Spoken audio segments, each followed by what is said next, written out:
Hey Pioneers, welcome back to your National News Show. My name is Anna Wilming. And I'm Taylor Stewart. Thanks for tuning in, and as always, let's start off with some pop culture news. On Wednesday, October 26th, at the Black Panther Wakanda Forever premiere, the late actor's co-star Letitia Wright gave her salute to his 2018 Oscars appearance with a dazzling look of her own. Wright starred alongside Boseman in the 2018 film Black Panther. Wright portrayed the tech-savvy younger sister to Boseman's character T'Challa, King of Wakanda. Dressed in Alexander McQueen, the 28-year-old actor wore a black crystal-embellished suit that channeled Boseman's look from the 2018 Oscars, a true remembrance of Boseman's legacy.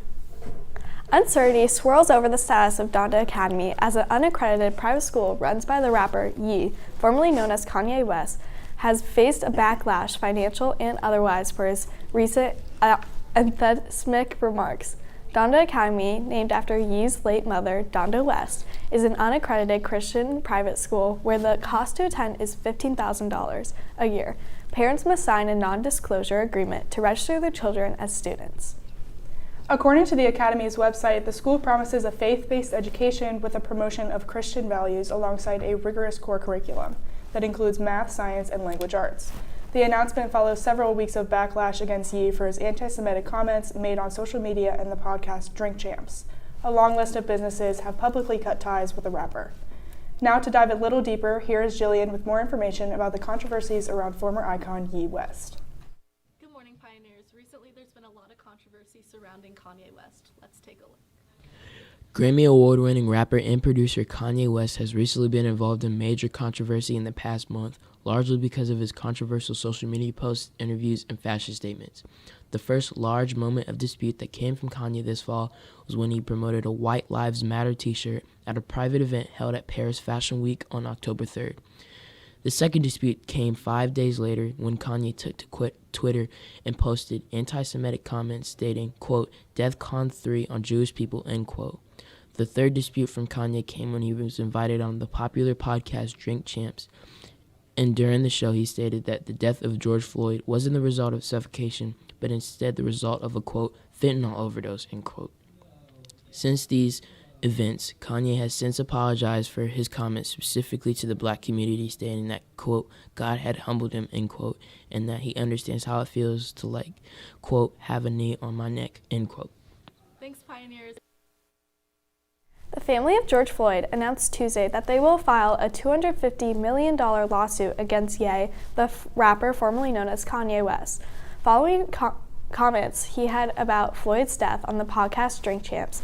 Ye, who was a guest on the last weekend's episode of the podcast, hosted by rapper N.O.R.E. and DJ EFN, put forth the idea that it wasn't Chavians who caused Floyd's death, but that he died from fentanyl use.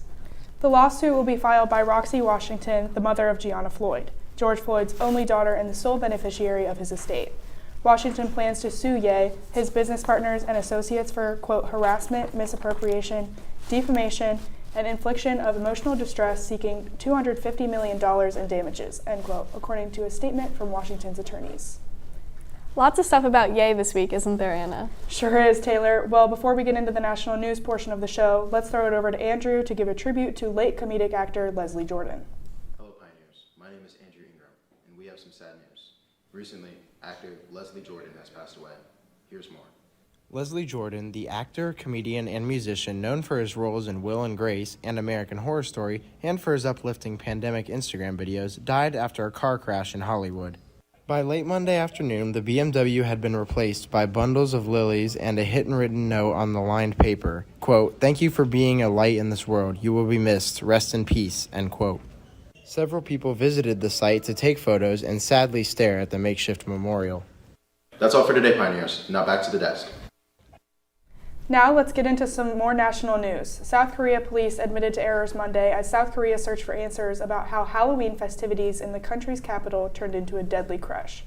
President Yoon Suk-yeol led mourners in paying respects at sites in Seoul dedicated to the more than 150 people who were killed. His government vowed to conduct a thorough investigation of the disaster, the country's deadliest in years. Takeoff, the third member of Migos, alongside the rapper Quavo and Offset, has died. The 28-year-old rapper, real name Kirskin Chari Ball was fatally shot at a bowling alley in Houston, where he and Quavo were rolling dice around 2:30 a.m. Takeoff was pronounced dead at the scene. 2 other people on the premises were shot and taken to a hospital. Quavo was unharmed. There were no big treats from the Halloween night Powerball drawing, as none of the tickets sold matched all 6 numbers. The lack of a winner means the next drawing Wednesday night will be for a massive $1.2 billion jackpot. That comes with a cash value of $596.7 million. The Powerball numbers drawn Monday night for the estimated $1 billion prize are 13, 19, 36, 39, 59, and the Powerball was 13. The power play was 3 times. If a player does win Wednesday's jackpot, it will be the second largest jackpot in Powerball history. Recently, there have been some riots and protests dealing with women's rights in Iran. Here is Corin with some more information. Hi Pioneers, I'm Corinne Wallace, and today we're going to be taking an inside look on the recent protests in Iran.